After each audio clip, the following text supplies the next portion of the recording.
ये कहानी इजराइल और ईरान के बीच बढ़ती टेंशन को लेके है, जहां इजराइल ये नहीं चाहता कि ईरान एक न्यूक्लियर पावर बने और इसलिए एलिजिडली इजराइल ईरान के न्यूक्लियर साइंटिस्ट्स मारता जा रहा है। बदले में ईरान दुनिया के 3 हिस्सों में इजरायली डिप्लोमेट्स को टारगेट करते हुए ब्लास्ट करता है। वो 3 हिस्से होते हैं जॉर्जिया, थाईलैंड और इंडिया।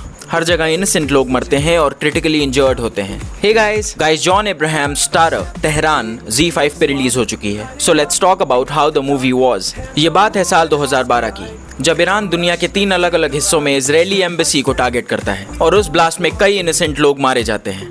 पर जब इंडिया में इजराइल एम्बेसी के पास ब्लास्ट होता है और एक 6 साल की बच्ची जो सिग्नल्स पे फूल बेच के अपने और अपने भाई का पेट पालती है मरती है, तो रॉ के हायर ऑफिशियल्स को ईरान से जवाब चाहिए होता है और इस केस की जिम्मेदारी सौंपी जाती है दिल्ली पुलिस के स्पेशल सेल के एक ऑफिसर राजीव कुमार को, प्लेड बाय जॉन अब्राहम। वो एक ऐसे ऑफिसर की भूमिका निभा रहे हैं जो जिस भी केस पे काम करता है उसको एक ऑब्सेशन बना लेता है और खत्म करके ही मानता है। वो इस केस को इन्वेस्टिगेट करते हैं और जिसने बॉम्ब ब्लास्ट किया उसका भी पता लगा लेते हैं। इसी बीच गवर्नमेंट ऑफिशियल्स रॉ के हायर अथॉरिटीज को राजीव को इस केस से बैकआउट करने का ऑर्डर देती है, क्योंकि ईरान की इंडिया के साथ एक हाई स्टेक्स ऑयल डील होने वाली है and they don't want that to be called of.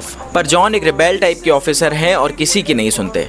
He wants to prove a point कि अगर तुम हमारे घर में घुस के मासूम लोगों को मारोगे तो हम तुम्हारे घर में घुस के तुम्हें मारेंगे, as simple as that. And he wants to make sure future में ऐसा कोई भी ऑपरेशन इंडिया में ना हो। So against all odds and not obeying the order of his higher authorities, वो तेहरान में घुस के उस टीम को पकड़ के उसे खत्म करना चाहते हैं जिसने इंडिया में बॉम्ब ब्लास्ट प्लान किया था। तो क्या राजीव कुमार गवर्नमेंट की हेल्प और असिस्टेंस के बिना तेहरान जा पाएंगे? क्या उन्होंने जो ठाना है वो कर पाएंगे? क्या वो अपने घर अपने वतन वापस आ पाएंगे, keeping in mind that his own government has disowned him? यही है पूरी मूवी का ओवरऑल प्लॉट। गाइस, मूवी लगभग 2 घंटे के रन टाइम के साथ चलती है और अगर आपको एक क्वालिटी वाली स्पाई थ्रिलर देखनी है तो जरूर तेहरान देखो। कोई फालतू की हीरोइक एंट्री नहीं, कोई स्लो मोशंस नहीं, कोई हैवी पेट्रियोटिक डायलॉग्स नहीं, कोई आइटम नंबर नहीं, कोई एक्सोटिक लोकेशंस नहीं, just pure content, absolutely raw action and authentic acting.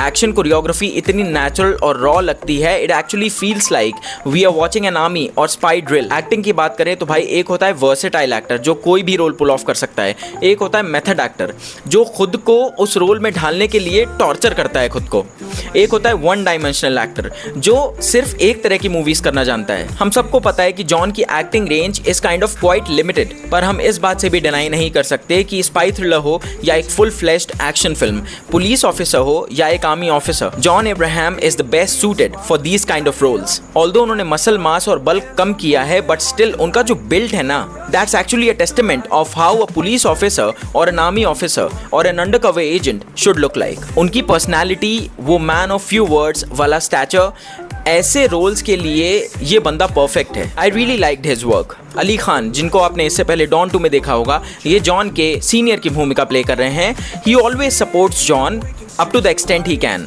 and he did a fine job. मानुषी चिल्लर, she is a police officer and in John's team. इनके बहुत ज़्यादा dialogues नहीं है, ना ही इनको बहुत ज़्यादा स्क्रीन स्पेस मिला है, इन्होंने काम ठीक ठाक किया है। दिनकर शर्मा, ये भी एक पुलिस ऑफिसर है और जॉन की टीम में है and I liked his work. मधुरिमा तुली, ये जॉन की वाइफ का रोल प्ले कर रही हैं, इनको ज़्यादा स्क्रीन स्पेस नहीं मिला है पर जितना भी है she did a fine job. Neeru Bajwa, भाई जॉन के बाद इनका रोल मुझे सबसे अच्छा लगा। She is very smart, very cool and precise. I really liked her acting. Verdict, guys, it's a green from my end. Movie छोटी है, एंगेजिंग है, इंटरेस्टिंग है and it's highly recommended from my and. और जब ऐसे content बनते हैं उस वक्त लोग क्रिंज के पीछे भाग रहे होते हैं, फिर बॉलीवुड को ब्लेम करते हैं कि वो अच्छी मूवीज नहीं बनाते। यू नो, तेहरान को कितने सारे डिलेज फेस करने पड़े। थिएटर्स मूवी को रिलीज करने में इंटरेस्टेड नहीं थे due to the lack of mass appeal, maybe due to a sensitive geopolitical topic. मजबूरन जॉन और फिल्म के मेकर्स को इसे OTT पे रिलीज करना पड़ा। Guys, it's high time we start promoting this kind of cinema, वरना son of सरदार और कुली जैसी फिल्मों पे पैसे बर्बाद करके रोना बैठ के। और पता है लोग अपने बच्चों को आर्मी या पुलिस ज्वाइन करके देश की सेवा करने के लिए मोटिवेट क्यों नहीं करते? क्योंकि चाहे जितना जी जान लगा के देश के लिए लड़ो, अगर सरकार को लगा कि तुमसे फायदे से ज्यादा नुकसान है उन्हें,